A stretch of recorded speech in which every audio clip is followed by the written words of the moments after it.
repetitive tasks that system administrators perform and often take that you SSH into the first server, do the necessary configuration there. So now Ansible comes in to make it much more efficient and less time consuming instead of going into each server one by one.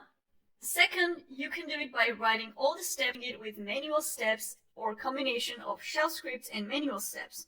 3, machine can now manage a whole fleet of target machines remotely. Ansible actually works to get sent from the control machine to the target server, so they can execute any IT task, and that's because of all these modules.